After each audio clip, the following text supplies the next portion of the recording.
Thank you You so too. much. Happy Pride. Happy Pride. Happy Pride. Happy Pride. Happy Pride. Good morning. Good morning, everybody.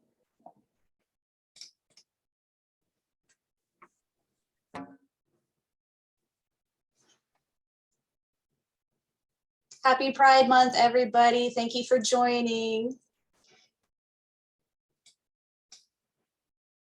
As you come into the meeting, go ahead and put what country you're joining from in the chat box today. Let's see where you're coming from.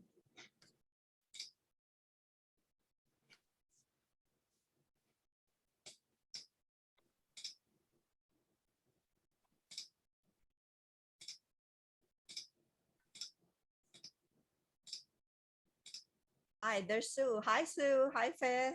Okay, fantastic. Hey, We Sue. have people in Italy as well. Thank you. And also, the whole Canada chapter is in fact watching. Oh, thank Oh, you. good morning. Good morning.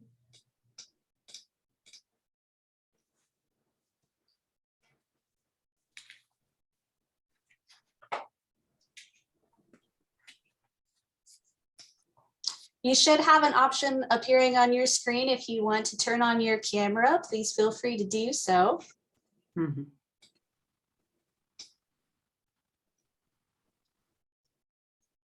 And we have also our sponsors are here. Hi, Gian. Good evening. Hi, good evening. Good evening. Sorry, I can't turn on my camera this No evening, problem. yeah, We're just it's great happy to you're be here. Thank you. Thank you so much for Great to being see here. everyone. Oh, no worries, no worries. Thank you for having us.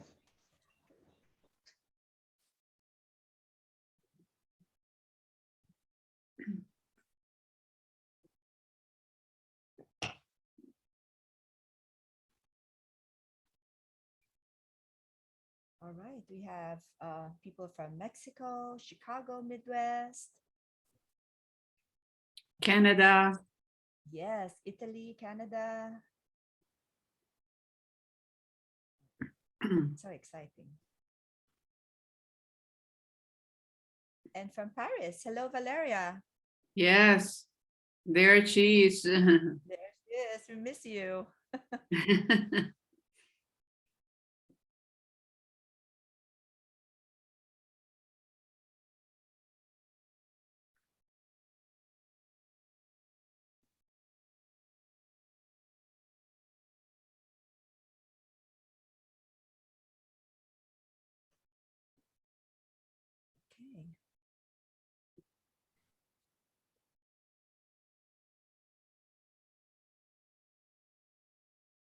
All right. We're 5 minutes at the top of the hour. We have 24 participants on the line. So if you'd like to go ahead and get started, welcome to Pride Month. Let's hand it over to our first presenter, Edwards. Good morning, everyone. Buenos dias. Bonjour. It's so great to welcome you to AICI's DI Committee's first Pride panel discussion. We're very excited. We have some fantastic speakers to introduce you and to learn about their professional and life journey. Now, just before we start, I'd just like to say a few words about the gay and lesbian movement. Has gained more traction in the 20th century more than ever before in history. A turning point for gay liberation happened in 1969 when patrons of the Stonewall Inn, a gay bar in New York, said enough, fought against police raid, and demanded equality. This event triggered protests for gay liberation and is today annually honored with today's Pride marches. In the 1980s, the gay male community became the LGBT movement, since the word gay was perceived as not adequate to describe everyone in the community.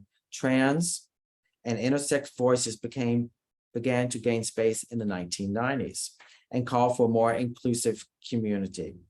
Hence the inclusion of the letter T for transgender, I for intersex, and later Q for queer. These additions are also marked a tipping point. The community was no longer only about sexual orientation, but included a broader issue such as gender identity, gender expression. Nowadays, There are several variations of the acronym. Of course, any AICI event could not be started without a special thank you to the following individuals. Lillian Bustamante, our global president, chapter presidents, annual board, VP Education, Sue Donnelly, for connecting us with our brilliant speaker, Taz Thornton, VP of Marketing, Faye Lucchesi, Shuba Yossi, the fantastic marketing committee and VP chapter, Aleli Valero, for support with the chapters. Of course, at the DI team, and then Rachel, kind of say it for me. Kwasniak. Kwasniak, thank you. I almost got there. Kwasniak. The IAM Managing Director, our dear annual sponsors, Hue Stripe, Craig Nordstrom, Universal Style International by Elise Parsons, and Eastern Communications, one of the premier telecommunication companies in the Philippines. They believe in AICI's values and projects. That's why they partner with us. Thank you to the marketing head, Jed Estanislao, and more events to come. Now, I am pleased to introduce and invite to say a few words is the AICI Global President, Lily Bustamante. Welcome, Lily. Lillian, sorry. Don't worry. Thank you, Edward. Dear members, welcome to this Pride Month event, which is the first time we have celebrated in AICI. And I thank Sonia Barnes and her committee, which are under the leadership of Anin Juarez, our VP of Business Development, for the organization. This event is in line with our brand personality, which is that we are strong, we are diverse, and we are credible. And also with our mission that it is to connect image professionals with a diverse global community that inspires creativity, generates knowledge, experience, and creates a sustainable impact on people, companies, and the world. The story you have already said a very nice story, Bruce. So this movement started in the early 50s and 60s. And the one remarkable event that happened early in the morning of a Saturday, June 28 of 1969,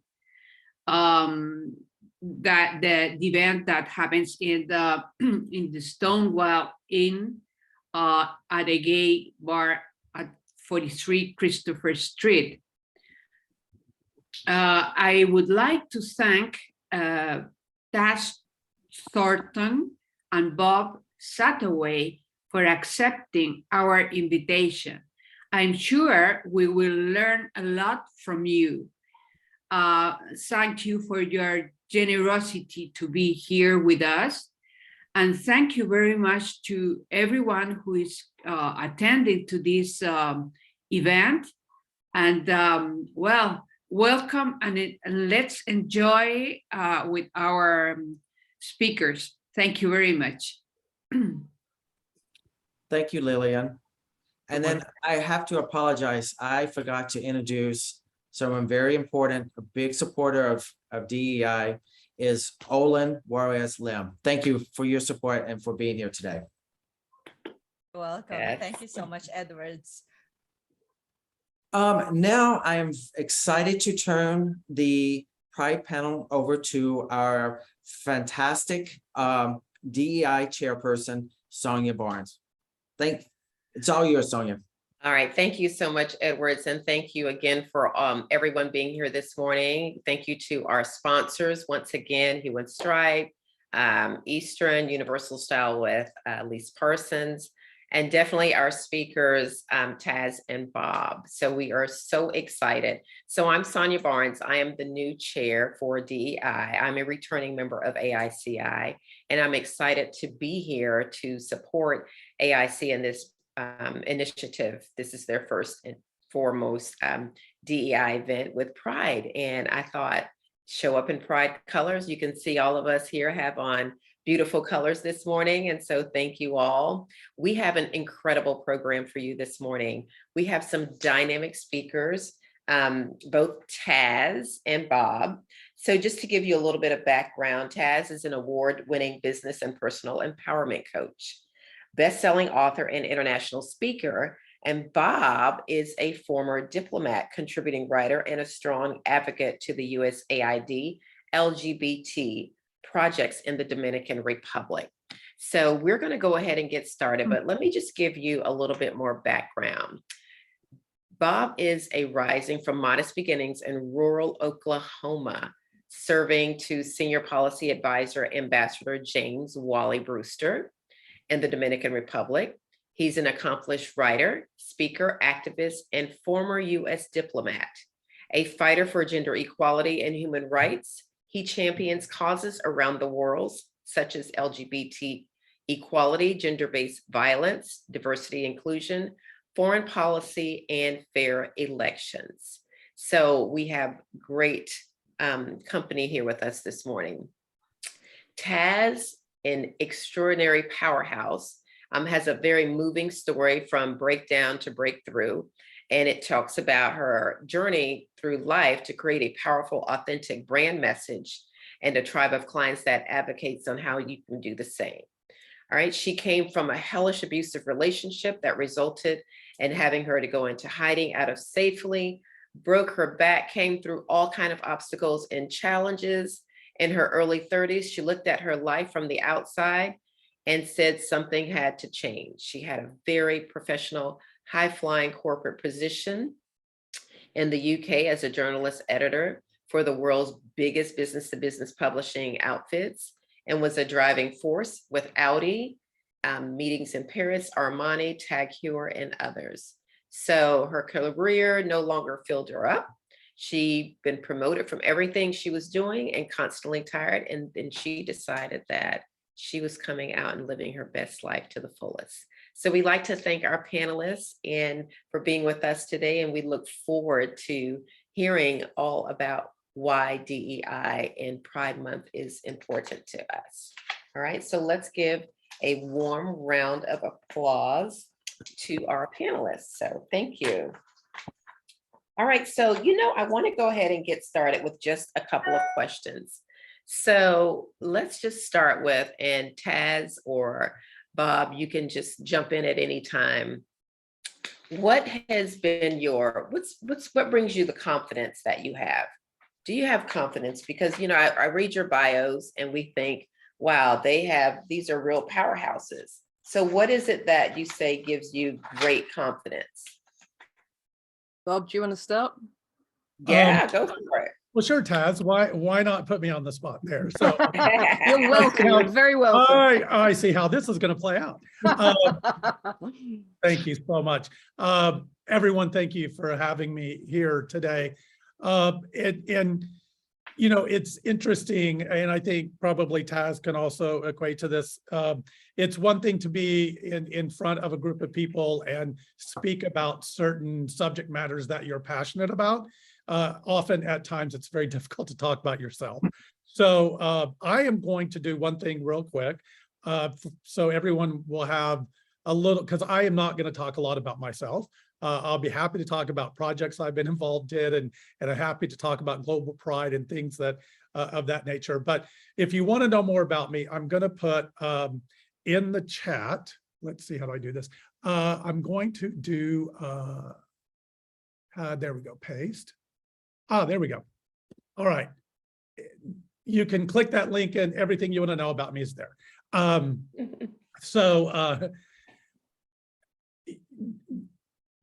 Confidence is an interesting, it's an interesting question or topic to discuss about oneself.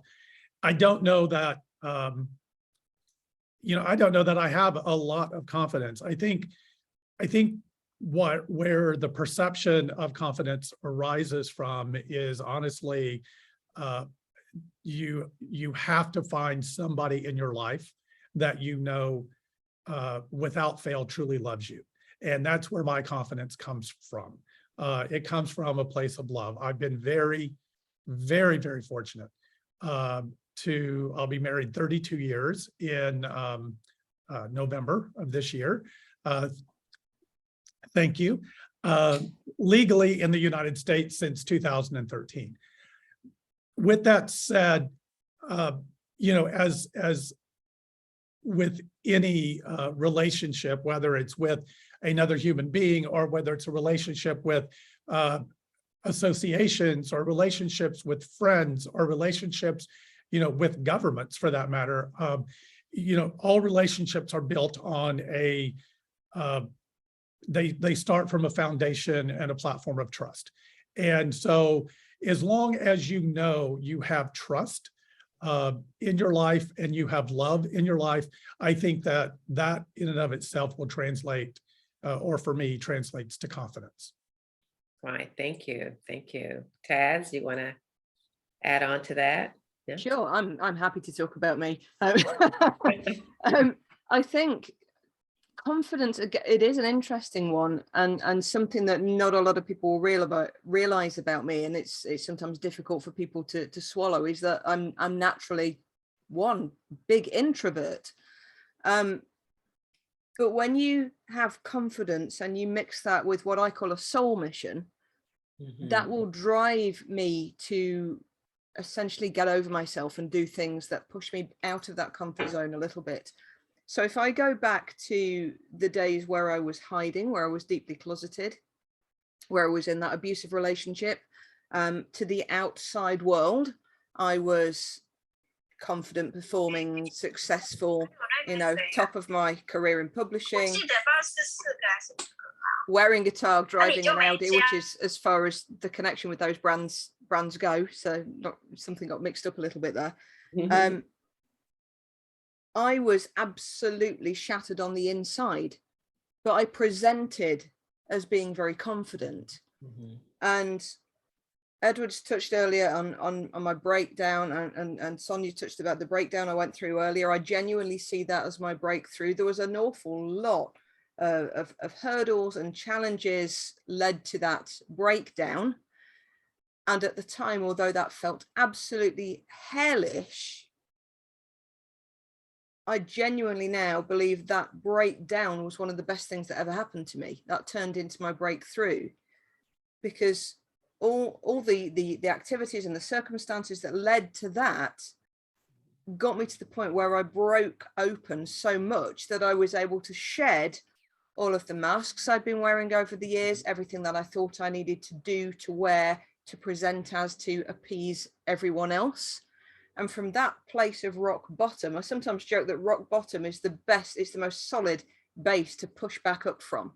From that base of being opened wide up and being at rock bottom, I was able to rebuild in the shape that felt more like me.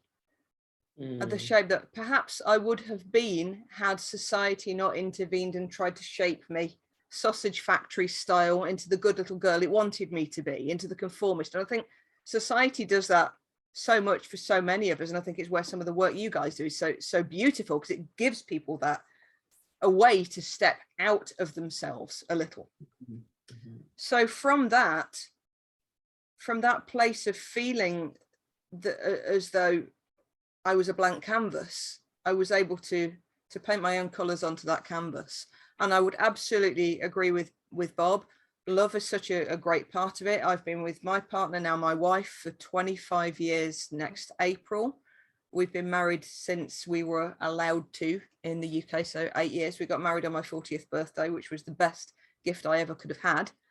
But I think alongside that love, the other things that build confidence, for me at least, are authenticity. And I know that's one of those words that gets a lot of backlash. And I think that's because we shouldn't ever have to tell somebody that we are authentic. That is something that we show someone. If someone tells you, oh, I'm authentic, that's a little flag. You show people that you are authentic.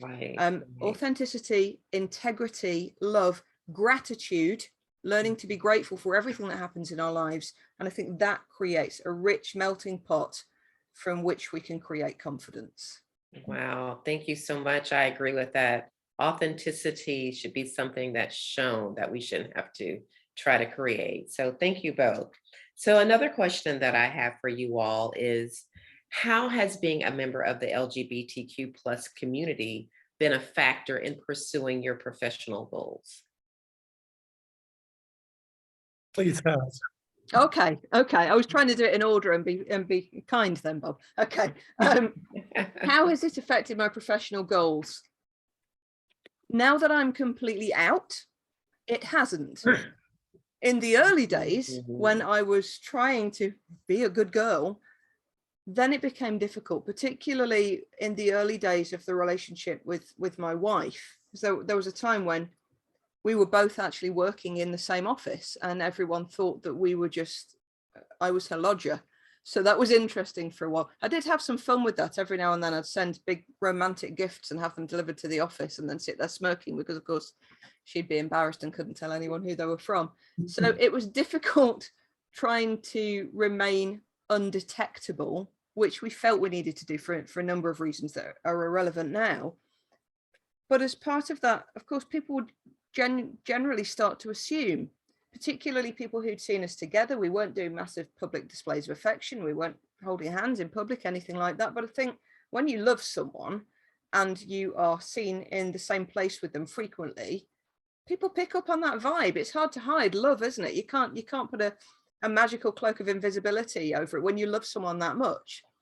So people would start to question. And in one of my roles, there was a situation where one of the staff members was found to have been sending some quite abusive and derogatory emails, pointing largely to my sexuality.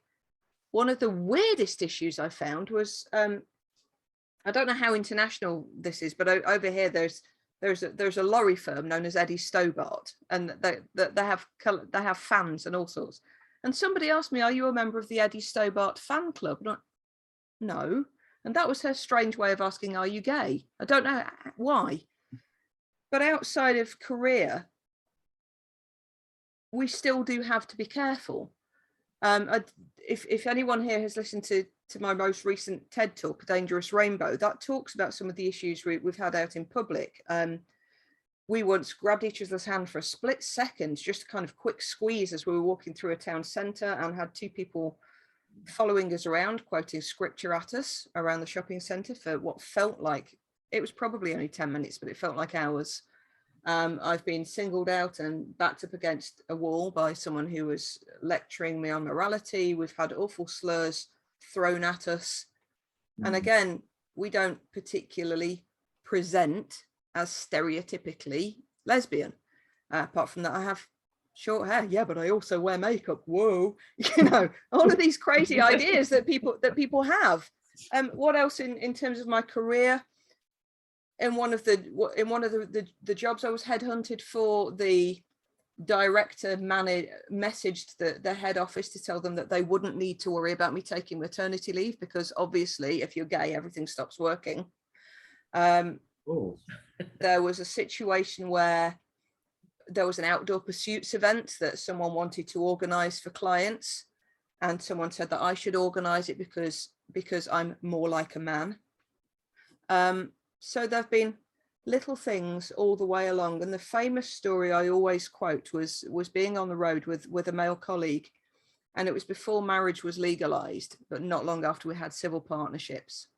And he said, "I don't know what you lot keep banging the drum for, Taz, because, why do you still need these pride events? Nobody cares anymore. I mean, you can adopt, you can have kids, you'll be able to get married soon. What's the problem?" And I said, so tell me something. When you get married, if you go off and have children and one of your kids comes to you and says, "Dad, I think I may be gay," will you be okay with that? And he thought for a second and said, "No, of course I won't be okay with that." "But why won't you be okay with that if everything's all right now?" And he said, "Well, it'll never really be normal, will it?" And it's the little things like that. Right. That's the ripple effect. We do still need pride events, not just because of ignorance, but because across the world, across the global stage, people are still being stereotyped, raped, murdered, beaten, imprisoned. Violence. All the time, we still have that kind of attitude. We're still going to need pride events. So I went off topic a little bit there, but I hope that's answered the question for you. It does. Thank you so much. But as I was listening to you, I heard a lot of stereotypes and how many of us or many people put up filters, and Yeah. those filters are never lowered. And so they come with these filters of this, they should be this. Why are you wearing makeup if you're gay? You know, oh my God, that's right. No reproductive organ, you know. So thank you for sharing that story. Bob, how about you?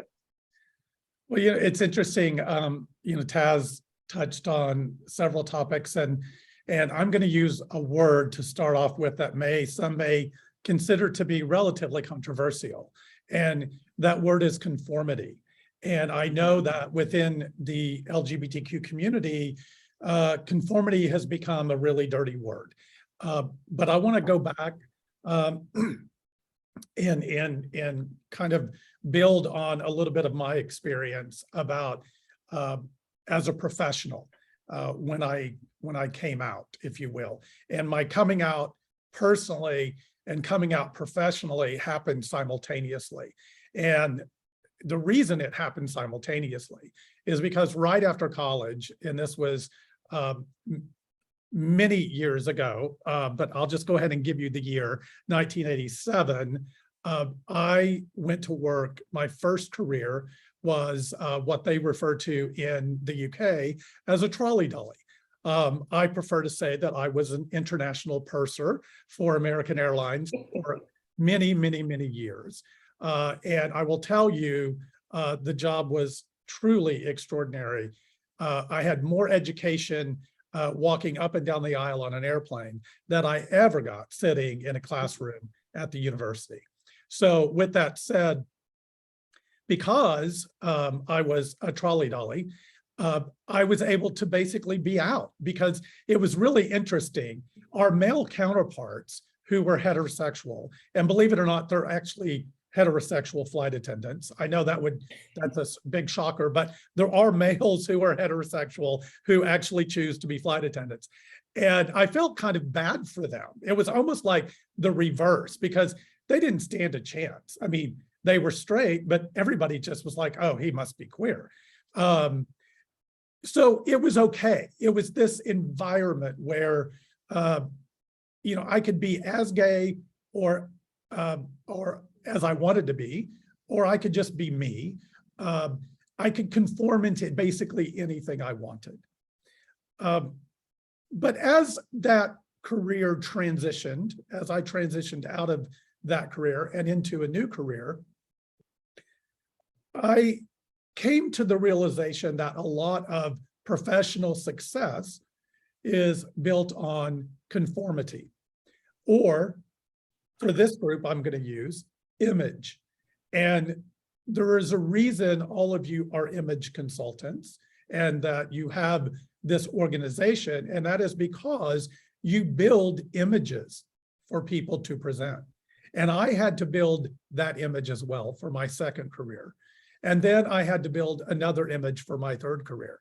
Now, with all of that said, I never lost who I was internally. I am just who I am.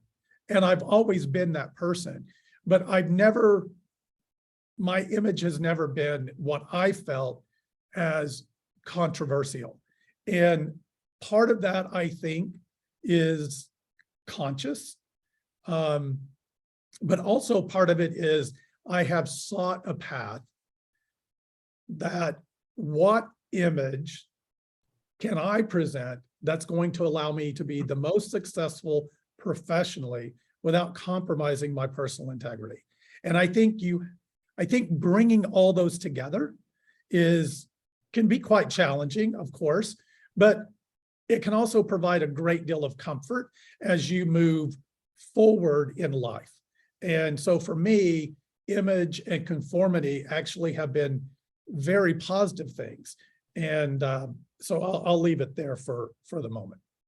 Well, thank you so much. So it sounds like you were a chameleon as your trolley cart person.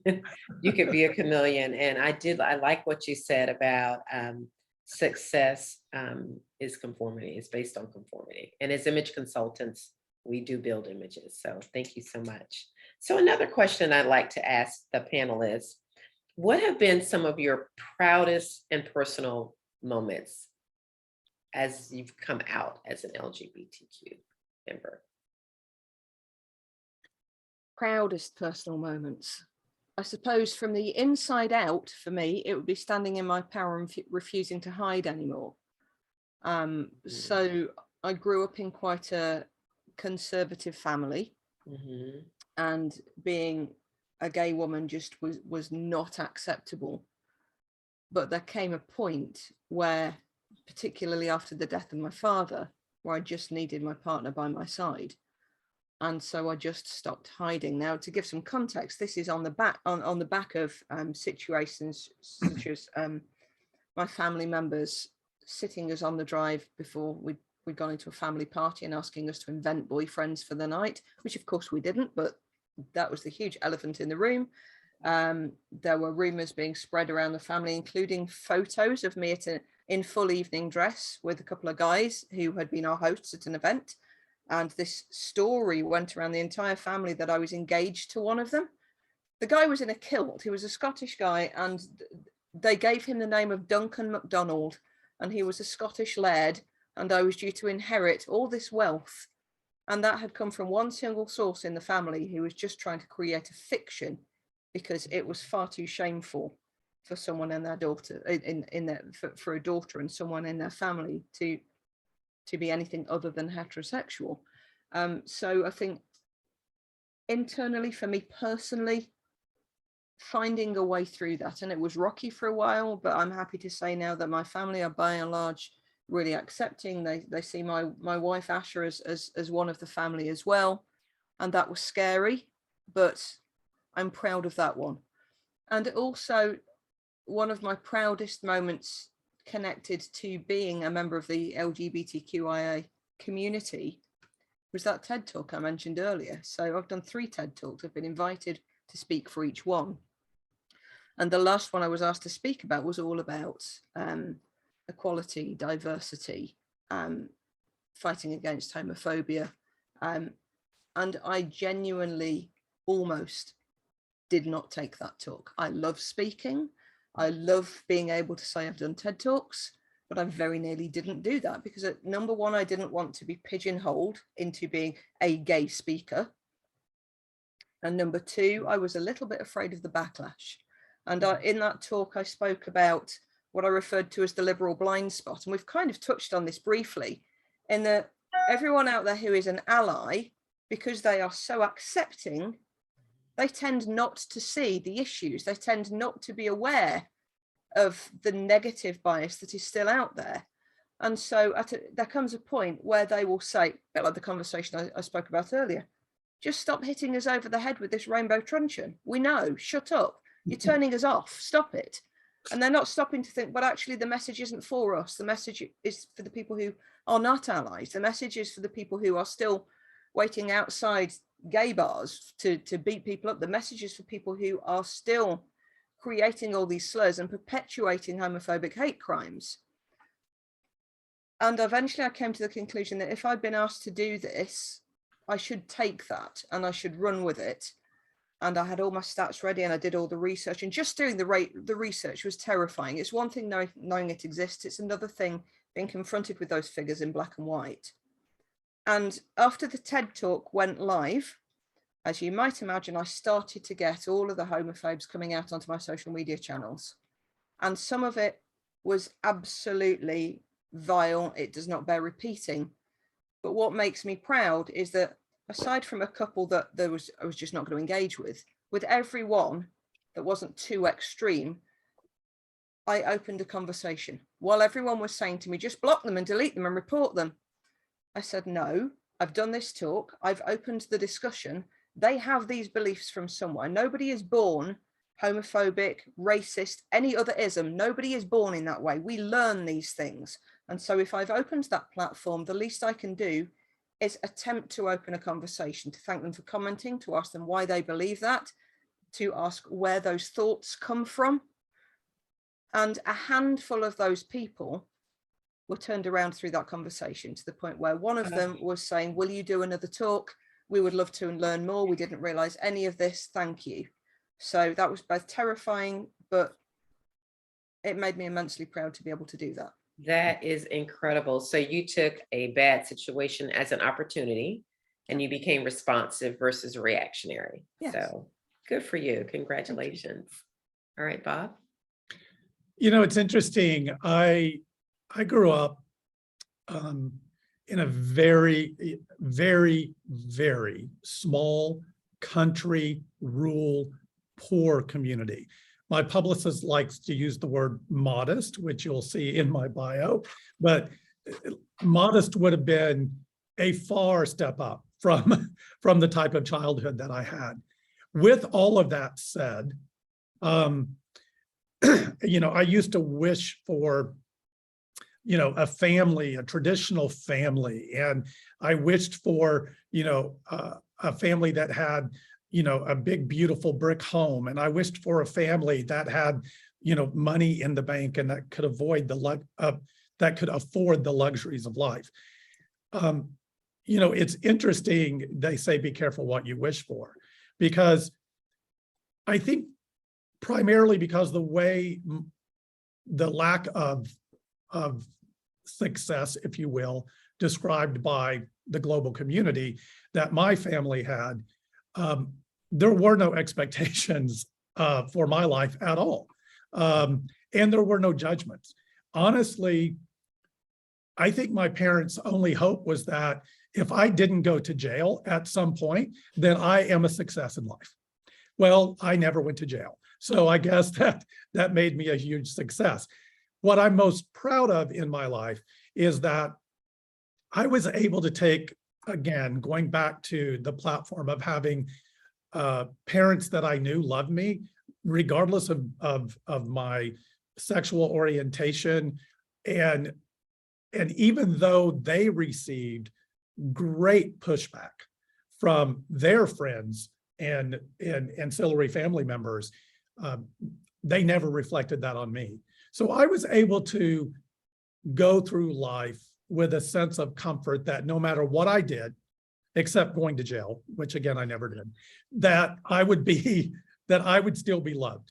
And my proudest moment was building a life together with my husband, so that when we moved to a very hostile environment in the Dominican Republic, that we were able to take that hostility and show that community that we were human beings, and that all human beings, despite their background, where they came from, their, you know, socioeconomic status, their nationality, color of skin, LGBTQ, any label you want to put on somebody, that the basic label is that we're just human beings.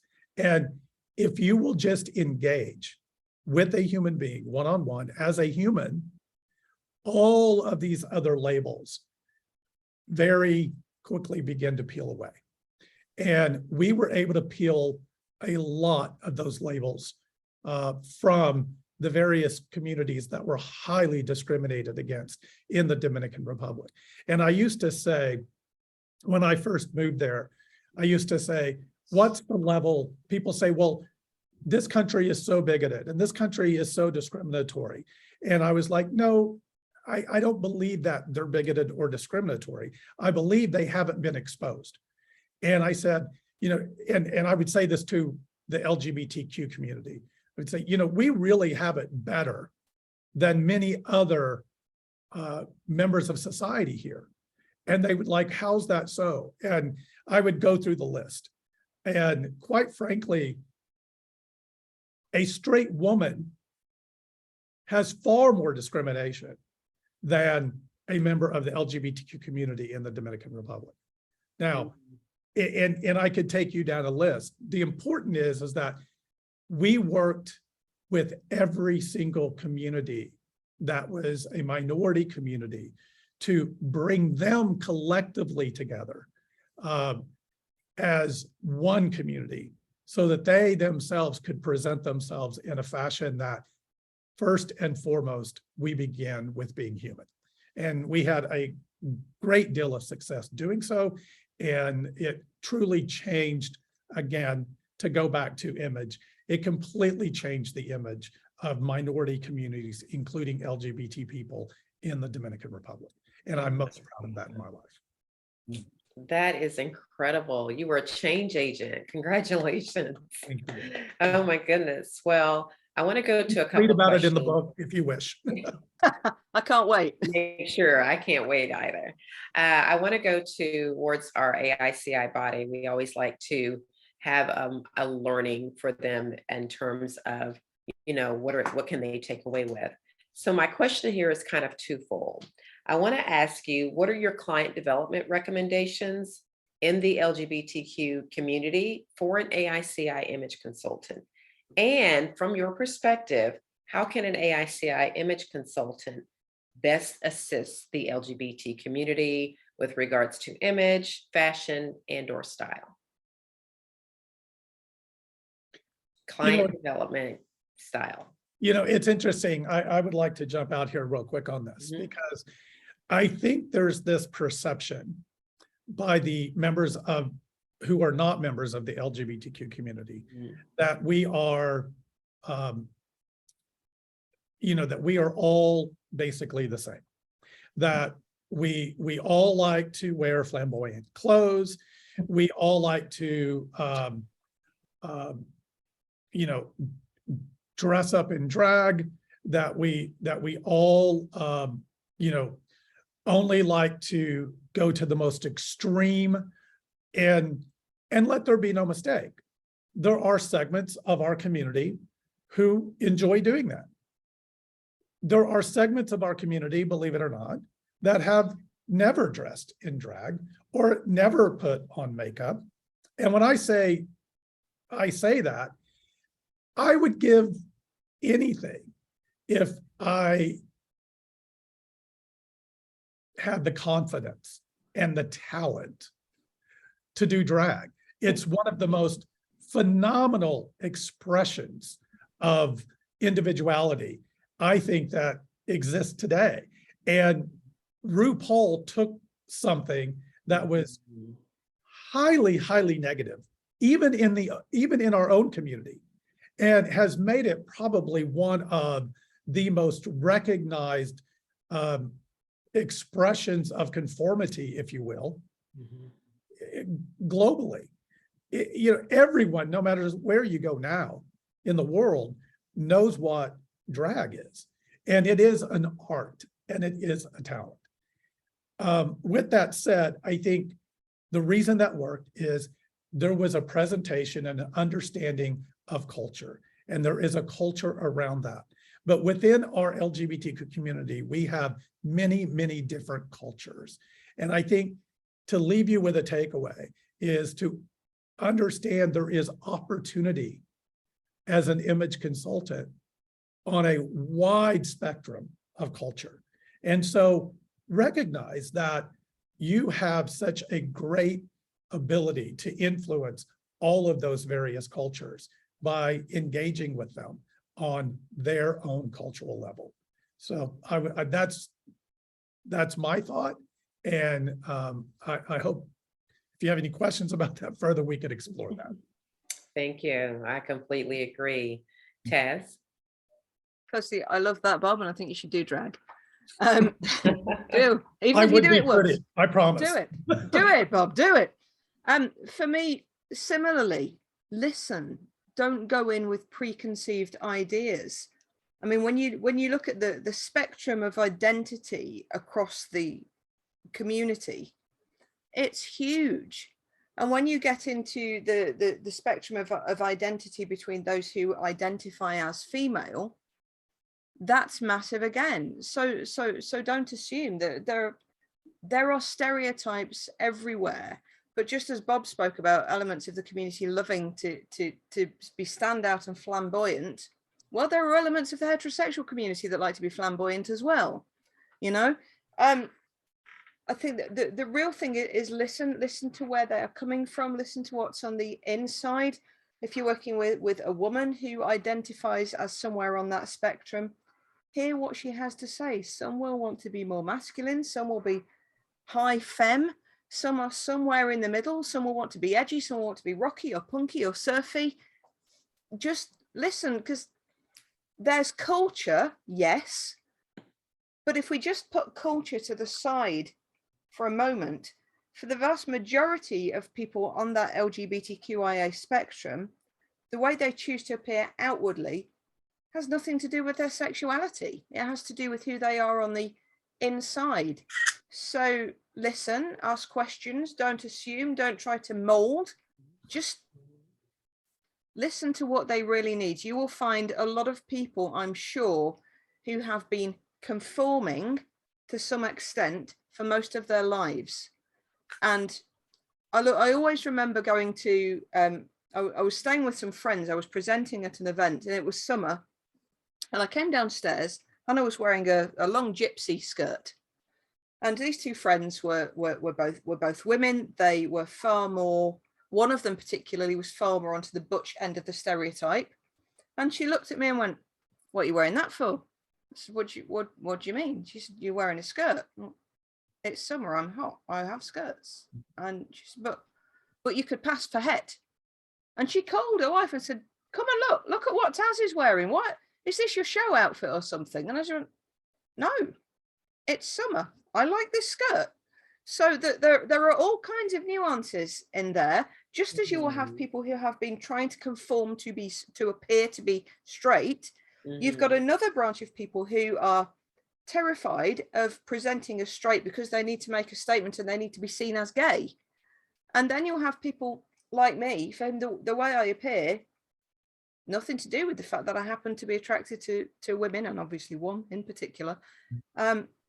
So just be open to that. Try not to go in there with any preconceptions, and recognize that perhaps more than any other element of the wider community, you will have people there who are fearful of conforming or not conforming, and you got to really deep listen, open your ears and your heart.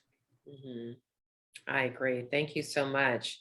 So for an image consultant that's out there listening and will listen later on, and they say, how do I get involved with the LGBT community, or what's my first step? I mean, it may or may not be something that they go seek, but what would you say if I said, I'm really interested in working with the LGBT community?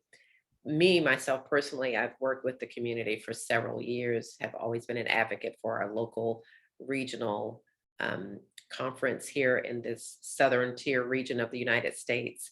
So, but for someone who says, I don't really know, or I don't feel comfortable, what will be your one recommendation to them? Talk about it, be an ally, be visible as an ally. So that could be conferences, it could be support groups, it could simply be showing up powerfully -deliberate on social media channels. Start using the relevant hashtags, start finding the conversation, chipping in, being of service, and just be there and be visible and be open. I love it. Yes. Bob? Well, Taz took the words right out of my mouth, honestly. My first thought process was be an ally. I have many friends after my tenure as a diplomat in the Dominican Republic who have reached out to my husband and I personally because they have had a child that has come out. And what I find interesting also is that, in today's world, many blessings, of course, children come out, not adults, but literally children come out. And their children come out in junior high and high school. And for some reason, they have this idea that I'm some expert on how they should handle that. Being childless, I am, trust me, no expert on that. But I always refer them immediately to PFLAG. And I have seen all of them evolve into being an ally for the community as a whole. And I think that is your first step, is if you want to engage with any community, you're going to have to love and support that community. And it's going to have to be genuine, because you will be spotted very quickly if you are not. Right. Those are great ways to become an ally. And then you mentioned that we do notice that younger children are coming out early, junior high and high school. What would you say to someone who is struggling? I mean, this is a global body that we, AICI represents, and different cultures and different countries have different mores and values, and have different stereotypes about the LGBTQ plus community. What would you say to someone who is struggling to come out as an LGBTQ plus in their professional career? Well, if it's in their professional career, then clearly they're an adult. So I can speak to that as one adult to another. Look, there are consequences to every single thing we do in life. There is a consequence. Some of them are good, and some of them are not so good. But as to full circle back to what Taz said in her opening statement, her breakdown became her breakthrough. And you will never break through to be the genuine soul that you were born to be if you are hiding any element of who you truly are. So you can certainly in your professional career present an image or conform to certain rules or normalities within your professional environment, but you absolutely will never have a breakthrough, ever, if you don't truly live your authentic self. And all that means is being comfortable with who you truly are.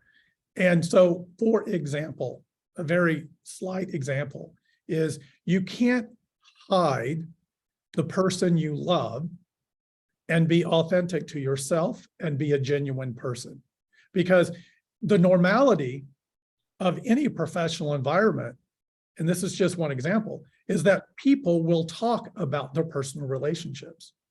And if you hide that, whether you are single or married, then you are not engaging on a genuine level. You actually are hiding something of yourself. I agree. So we want to kind of look and see, there were some questions I saw in the chat from the audience. Rachel, do you want to ask a question or see what's on there? And so maybe one of the panelists can answer the question. Sure, let me take a moment to look through here. A lot of people think that this conversation is very valuable. So great question, Sonia, great answers to our panelists. There is a question that says, is there any association like AICI that you could build relationships with?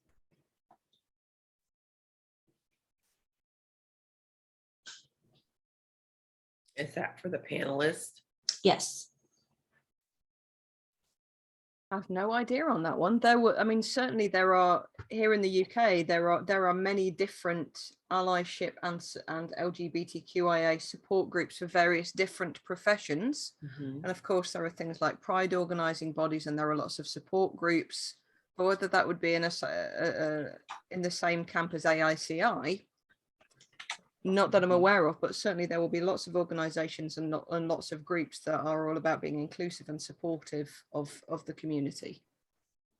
Yes, I would say just for myself, and I'm in the US, I don't know what on the scale of 1 to 10 if LGBTQ is more accepted in the US or it's just different regions, but I would encourage the AICI body to start locally. Start where you live. In your community, your immediate community. There is a Chamber of Commerce, which is how I got involved about 5-6 years ago, and then it just kind of grew from there. But kind of hone where you live first, and then make a difference there, and then kind of spread the spider leg out moving forward. But that's just my recommendation. Bob, do you want to add anything to that? Actually, I would have to say also I'm not really aware of, specifically for talking about organizations like AICI.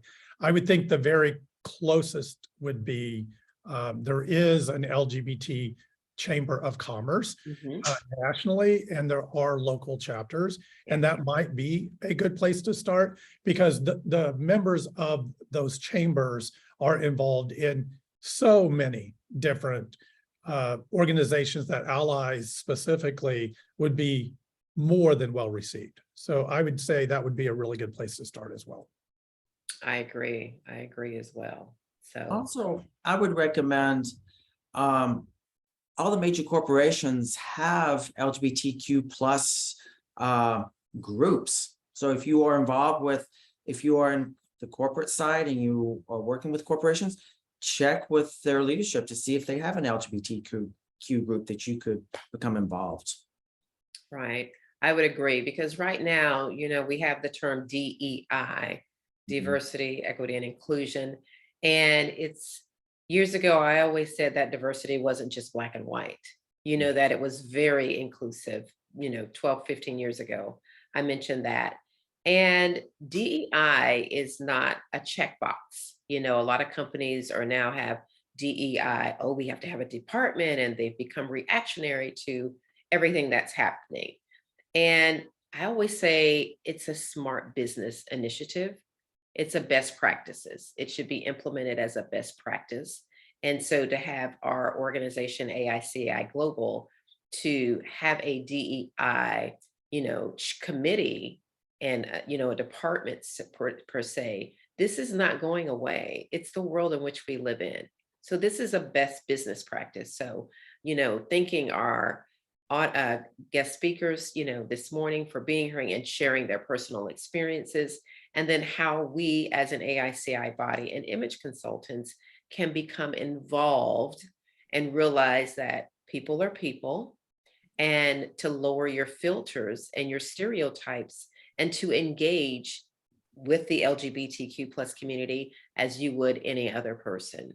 And so, there's generations of us in the AICI Global, and different generations have different mindsets and mind thoughts about what it is and what it's not. And so I love, Taz, how you said, oh yeah, just because I'm a gay woman that, oh, I can't wear makeup.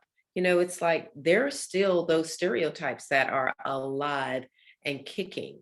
And part of our committee is to reduce or erase the biases and educate about this is not going away. This is the world we've always lived in, but it's really the world that is what we can see now. And so it's a really, really valid point you raised there about it not being a checkbox. And I think for those of you who are working with corporations, one of the starting points might be to even ask if they have a diversity and equality and or equity and inclusion policy, and how far that goes. And the second you start to scratch that surface, you may find that for a lot of them, it is just a tick box, in the same way that so many of the big brands turn their logos rainbow during Pride Month, but then they're not doing anything to support their LGBTQIA staff members and customers outside of that. Yeah. So I think actually, so long as we do that with compassion and holding on to our integrity and being conscientious about it, if we start to ask those questions, is there a group I can get involved with? Is there a policy? Is there anything I can do to support? You will also be opening up that door and just giving people a gentle nudge in the right direction. Mm-hmm. I agree. That is just one of my, I want to say a pet peeve, but this is not going away. I'm excited to be a part of AIC's, initiative for DEI, and it is best practices. It's a best business practice as an organization. So are there any other questions from the audience? Yes, we have one question, which would be great to close on. Okay. What would you change, if anything, the image consultant approach to an LGBTQ plus customer with regard to enhancing their style or image objectives without falling into bias?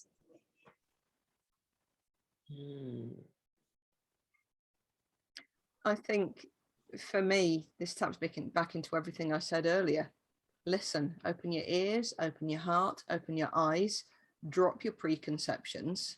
Don't expect them to be conforming, and be willing to drop really into compassion and have those deep conversations about what it is that person truly wants. Who are they under those layers? And you also will have to take into account how much they are ready to display the real them. If they've been hiding for a long time or conforming for a long time, and again, remember, that's not always conforming to a stereotype. You will have some people, particularly people who've come out later in life. You know, I remember a friend saying to me once, you know, I've spent the first 30 years of my life conforming for men. I'm not about to start conforming for women. It's about allowing people to absolutely be in their truth, and they might not know what that is. So actually your role as an image consultant might expand and might go deeper with someone who has been closeted or conforming for a while, because they just won't know how to express the truth of who they are. But what's really, really important is that you do not go into the stereotypes. You don't try to steer, you listen and make suggestions. I would say make suggestions across an entire spectrum and allow them to gravitate to what feels right for them, whilst potentially needing to hold their hand a little bit if they've come to you wanting to break that conformity, whilst holding their hand a little bit and steering them away from going straight back into their comfort zone, because otherwise, why are they speaking to you? It's going to be different for everyone, but you might need to find a happy medium. Don't know how helpful that is, but what about you, Bob? Yeah, I would simply say take an opportunity as an image consultant professional to explore the wide spectrum of opportunity that is out there, to learn about what you don't know before you engage with someone and begin to either suggest or advise. If that way, it provides a comfort level that you're not automatically ready to box them into something, that you have this knowledge and this of the wide spectrum of what image is. And I think that'll give you a better foundation and basis for communicating effectively with your potential customer and or opportunity there. And I would just like to say before we close, with regards to working with that community, think about, for the ones that are coming out, definitely probably the older audience, such as what Bob says, they're not really sure where to go or how to go in terms of their style. Like, I mean, I see visually, and I know you all do in your community as well, just like I do any other person. I'm like, well, what did they think? What do they have on? Like, you know, that's a potential client. And there's a struggle, you know, sometimes there's a struggle, and just having that conversation of, you know, I think your style might be, you know, classic romantic, let's just say, and they don't know how to express that. So we're taking all of our styles that we know as image consultants, and they still apply to the LGBTQ community. Like Bob said, everyone doesn't dress in drag. He would love to, and I'd love to see it. But, you know, they have styles that they're trying to discover themselves. And so it's up to us as an opportunity to say, you know what, they're another human who doesn't quite know their style or can't figure how to fine tune or hone it in so that their true authentic self is shining through. So, and then you think about what's going on, like in the landscape of, you know, trans, and, you know, that's coming out, and this, you know, the surgeries that are happening, and they're going through hormonal changes, and it's the same. And you look at that as an opportunity, like, this is a, you know, trans that's coming into a female body who is going to have hormones, you know, all of that, and still doesn't know how to handle that, you know. And it's up to us as an opportunity to say, you know what, let me try to help you. Let's have a conversation. Just like Taz said, communication and languaging is going to be key, but they need to feel safe with us. And so being involved in a very small local platform allows for trust, opportunities of trust. Like, you know, she's really supported us. Like, okay, she spoke on personal branding. Oh my goodness, I didn't know that I was, you know, a relaxed casual, or I was a creative dramatic. I need to have that conversation with her. So look at it as an opportunity, and it's a growth opportunity, not just for the community, but for us as AICI members, as we can build a business on this. You know, it's a big business opportunity, and it's one that's a service that we are providing to a broader community. Could I add one final point there? Just when Yes. you're working with the trans community, of course, we talked about surgery and hormones, but also remember that not everyone who is transitioning is necessarily going to be doing the surgery or the hormones. So be Right. careful to not assume there, because that can bring another set of challenges when it comes to their Challenges. outwards appearance and how to dress. Right. Thank you. Thank you. Yeah. Any other comments, questions? All right, I will thank the panel once again, and I'll turn it over to Edwards for our final thank you to our sponsors. And I say, let's continue this conversation. So Edwards? Absolutely. And again, I'd like to thank Taz and Bob for giving up your valuable time to share your powerful message with us. And I just want to touch on one personal item that I shared with Taz yesterday, and you touched on it, Bob. It's when you hide something, you're keeping a secret. And I shared this with Taz a few years ago. I was walking along the Thames, and this young lady from Israel stopped me and asked me if I would take a picture. I said, of course. And so I always wear my kippah. And she asked, aren't you scared to wear your kippah? And I said, absolutely not. I want everybody to know that I am a gay Jew. And if once they put you in the closet, they have power over you. But being out, nobody has power over me. And as my husband would say, nobody you can't hide being gay anyway, Edwards, even if you tried. So, but yes, and I also want to give a special thank you to all of our allies for your support, because we would not have attained our equality and professional success without your support, being there for us and standing up for us, personally and professionally. So one AICI piece of business, do not forget, on Monday, June 27th at 8 a.m. Central Time is the AICI annual general meeting. So please, if you have not signed up, it's not too late. Would love to see everybody at the annual meeting, because there's going to be some fantastic announcements and you don't want to miss out. Sing it. And then I'd like to once again thank our annual sponsors, Hue Stripe, Universal Style International by Elise Parsons, and Eastern Communications. And then, as of course, like to thank the AICI Global Board and Lillian Bustamante for your support as well. So happy Pride weekend, everybody. Is this going to be shared on the AICI Global and the website? Okay. Yes. You missed it. And we will share Taz and Bob's information as contact information if you'd like to reach out to them as well for the books or to be motivational speakers. All right. Thanks again, everyone. And we hope you have a fantastic weekend. Thank you all. you. Happy Pride. Happy Pride. Happy Pride. Bye-bye. Bye-bye. Bye.